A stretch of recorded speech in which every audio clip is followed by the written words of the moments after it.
Mes amis, bien le bonjour. D'ici la fin de cette vidéo, vous allez comprendre comment marche un système épicyclique. Alors, c'est un système qui est utilisé dans les hélicoptères, dans les avions en particulier ceux qui ont des turbines. Parfois, il sert de réducteur. Dans l'aviation, on l'utilise surtout comme réducteur. Il y a beaucoup de modes de fonctionnement, mais principalement dans l'aviation, il sert à prendre une turbine qui tourne extrêmement vite et puis de réduire le nombre de tours à quelque chose de raisonnable pour attaquer une hélice, pour attaquer un rotor. Je vous donne un exemple pour un hélicoptère. Par exemple, le Super Puma, on a deux turbines. Elles tournent chacune à 23 000 tours par minute, mais on a un rotor qui tourne seulement à 265 tours par minute. Donc il va falloir créer une forte réduction. Quand on part vers l'hélice anti-couple qui est à l'arrière, on sort à peu près avec 4900 tours minute. Je ne dis pas qu'elle tourne à 4900 tours minute, il y aura encore de la réduction ici, mais il va falloir sortir encore avec une vitesse différente. Les accessoires, il va falloir une sortie à 8000 tours minute. Donc vous voyez que c'est un système qu'on utilise très souvent pour une réduction. En aviation, vous le verrez seulement en réduction, même s'il y a d'autres modes que j'expliquerai en fin de vidéo. Alors, très simple.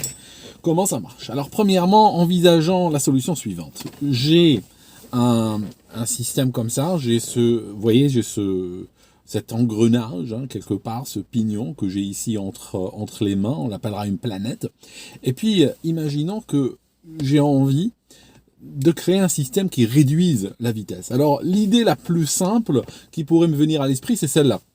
Ça, c'est l'entrée. Rappelez-vous toujours l'entrée-sortie. C'est très important pour comprendre. Si vous ne réfléchissez pas par rapport au concept sortie-rentrée, vous ne comprendrez pas cette vidéo. Regardez. J'ai une entrée. Donc là, c'est ma turbine qui tourne très vite. Et celle-ci va entraîner ce système-là. D'accord? Va entraîner ce système qui est plus grand. Et il va tourner plus lentement. D'accord? Il va tourner plus lentement. Alors, c'est quoi le problème avec cette technique? Cette technique, dans une certaine mesure, elle marche parce que c'est ce qu'on a dans les montres, c'est ce qu'on a dans les réveils, je ne parle pas des réveils électroniques, c'est ce qu'on a dans les réveils mécaniques, c'est ce qu'on a même dans beaucoup de boîtes de vitesse de voitures. Mais pourquoi ce n'est pas ça qui est utilisé dans les hélicoptères? Pourquoi? Il y a une raison, je vous dis laquelle. Regardez bien avec moi, regardez ceci. Je vais, pardon pour le bruit, je vais donc faire un engrenage ici et remarquer quelque chose d'important.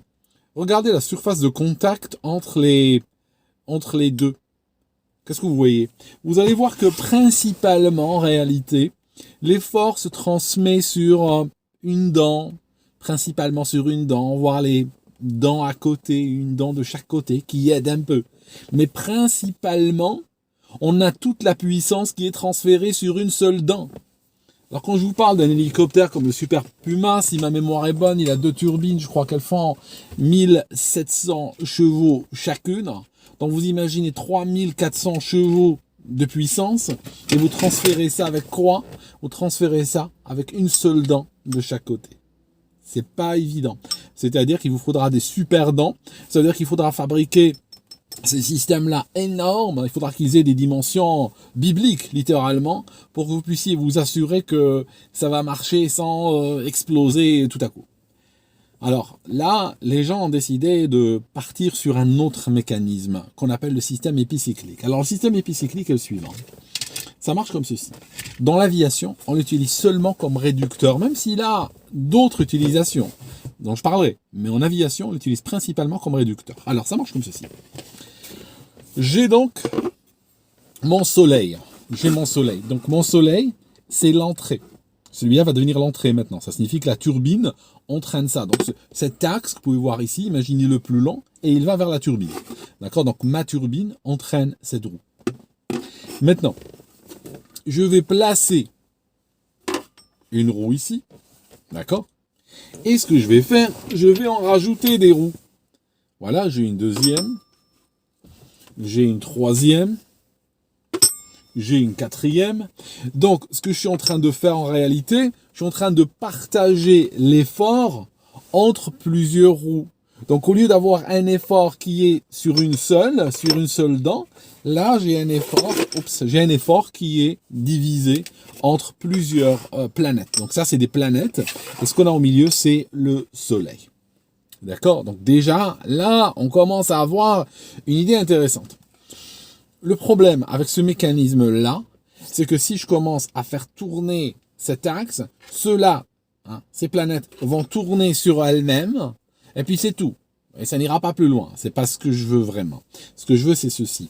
Je veux que le système puisse tourner, créer de la réduction. Alors pour cela, ce que je vais faire, je vais prendre une cage ou un support. Remarquez comme c'est à l'intérieur, c'est aussi, remarquez bien qu'à l'intérieur, ça a aussi des dents.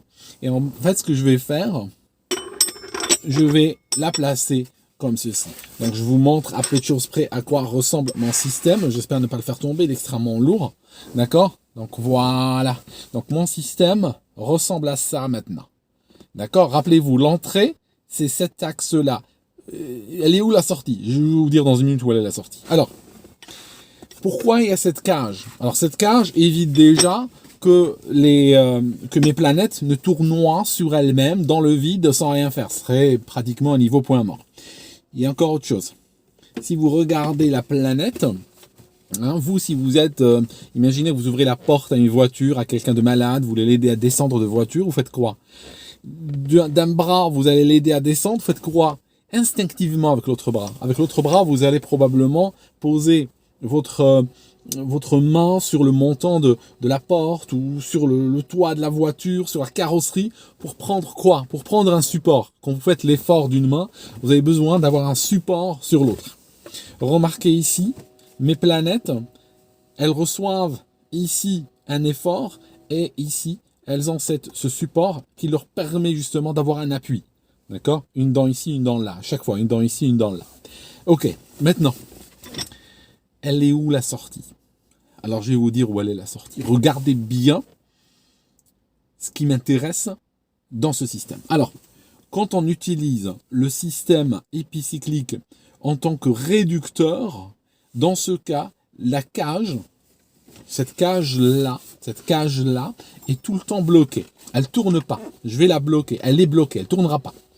Alors, regardez, je vais faire tourner le soleil. Il reçoit donc de la rotation de la part des turbines. Regardez. D'accord? Vous voyez, il tourne vite.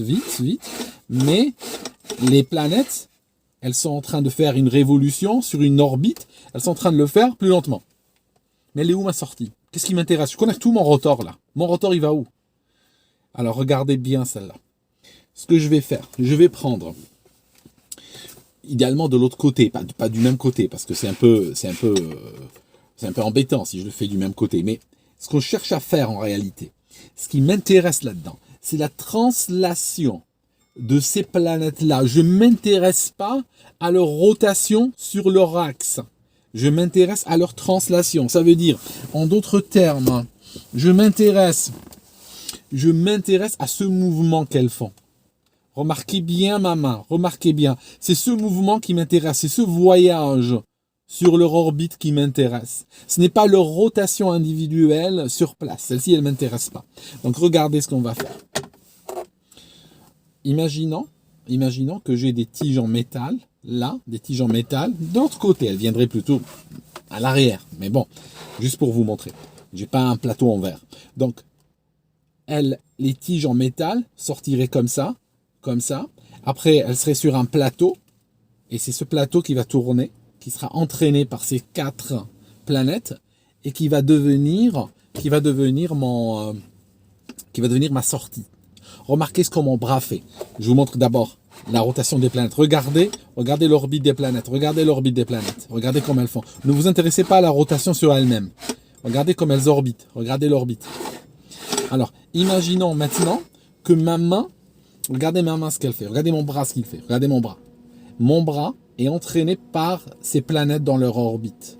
Imaginez que mon bras est entraîné par ces planètes dans leur orbite. D'accord? Regardez bien mon bras. Si vous ne comprenez pas ce que fait mon bras, vous ne comprendrez pas cette vidéo. Regardez ce que fait mon bras. Il est entraîné par ces planètes-là. Alors, dans le cas, par exemple, de Super Puma, eh bien, ils avaient dans la boîte principale, la boîte de transmission principale, ils avaient des systèmes épicycliques avec 8 planètes. Donc vous voyez, on peut diviser la puissance transmise sur 8 planètes différentes. Sur les plus récents, ils en ont 9. Vous voyez, on peut en rajouter des planètes, on peut en mettre autant qu'on veut. Il y a aussi autre chose. Il n'est pas possible d'avoir un système qui réduise de 23 000 tours minute à 260 en un seul étage. Donc ce qu'on fait en général, on fait ceci. Ça veut dire vous voyez ça, ce que je vous montre ici, c'est un étage épicyclique. Ce qu'on va faire, c'est qu'on va en avoir plusieurs, l'un derrière l'autre. Et en fait, chaque étage réduit et alimente l'autre. Chaque étage réduit et servira d'entrée pour le suivant. Ça, c'est le système épicyclique qui est utilisé dans l'aviation comme réducteur. Bien sûr, il y a d'autres moyens de l'utiliser. L'autre moyen de l'utiliser, ça dépend en fait ce qu'on bloque quand on regarde au niveau de certaines voitures, ou camions ou autres. Ça dépend ce qu'on bloque, ça dépend ce qu'on laisse tourner. Alors, en fonction de cela, on peut par exemple bloquer deux éléments, peu importe lesquels. À ce moment-là, il va tourner en direct. Ça signifie il va pas ni réduire ni accélérer. D'accord, il peut être dans une situation où il transmet, on lui envoie 1000 tours minute, il sort avec 1000 tours minute. Ça peut être aussi un système qui fait de la marche arrière. Ça signifie on rentre avec un certain nombre de tours dans une direction et on sort avec une direction inversée. On peut avoir aussi un système qui multiplie les tours au lieu de les réduire. Donc on peut rentrer avec un système qui circule lentement. Cela on utilise à l'envers. On bloque la cage. On rentre à l'envers en entraînant en translation ces choses, en entraînant en translation ces planètes. Et à partir de là, qu'est-ce qu'on a? On a un système qui va avoir une accélération, qui va accélérer les tours qu'il reçoit. Il peut recevoir, par exemple, 1000 tours minute, et puis il peut sortir avec 3000, par exemple. D'accord? Donc, je disais, ou bien il peut avoir point mort. Point mort, c'est quoi? Point mort, qu'est-ce qu'il fait? Point mort, eh bien, ça tourne dans le vide. Ça tourne, on a une entrée, on a par exemple 1000 tours minute en entrée, mais en sortie, on n'a rien du tout. En sortie, il n'y a rien qui tourne. On a juste mécaniquement ces planètes qui sont en train de tourner sur elles-mêmes, et puis il n'y a rien de particulier qui se passe. D'accord? Donc ça dépend ce qu'on fait. Donc si on est en point mort, on a les planètes qui tournent et on a la cage qui tourne aussi, et si on bloque la cage, on arrive en réducteur. Ça signifie par exemple, c'est comme si on avait engagé la première. Donc il y a 5 différents modes de fonctionnement du système planétaire. C'est clair comme ça, mes amis? Donc on l'utilise très très souvent, je disais, dans l'aviation. Et ce qu'on peut faire pour capter, je prends par exemple celle-ci, je prends cette planète. Et ce que je peux faire, j'ai un système avec des roulements. Et j'ai un axe en métal, donc j'ai un roulement, vous voyez un roulement avec des rouleaux, regardez bien, vous avez des roulements avec des rouleaux qui tournent.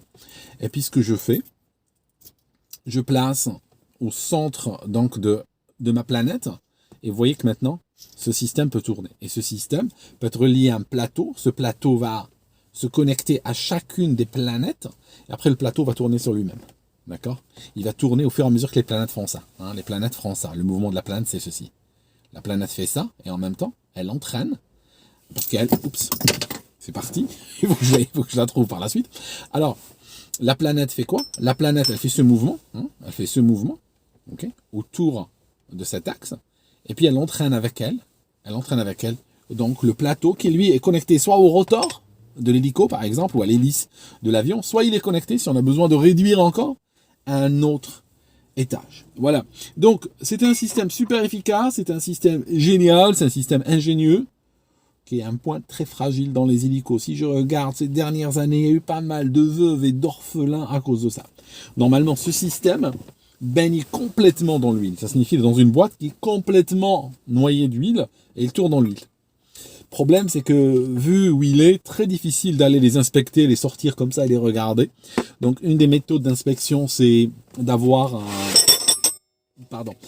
un aimant, c'est une tige aimantée qui va à l'intérieur du carter d'huile et qui capture donc des particules qui sont analysées. Et après, ce qu'on espère, c'est que si jamais il y a une sorte d'usure précoce, ce qu'on espère, c'est que ceci va se manifester sous forme de particules de métal qu'on détectera à temps, et puis qui permettent justement d'arrêter l'hélico, d'arrêter l'avion avant que les choses n'empirent. Maintenant, ça c'est sur le papier, bien entendu, parce qu'en pratique, parfois c'est autre chose. D'accord? Donc, voilà, merci mes amis. Si vous avez des questions, si vous n'avez pas bien vu, si vous pensez que il y a quelque chose qui était flou, vous me dites, et puis je suis prêt à refaire une autre vidéo. Je vous parlerai d'histoire d'hélicoptère très bientôt.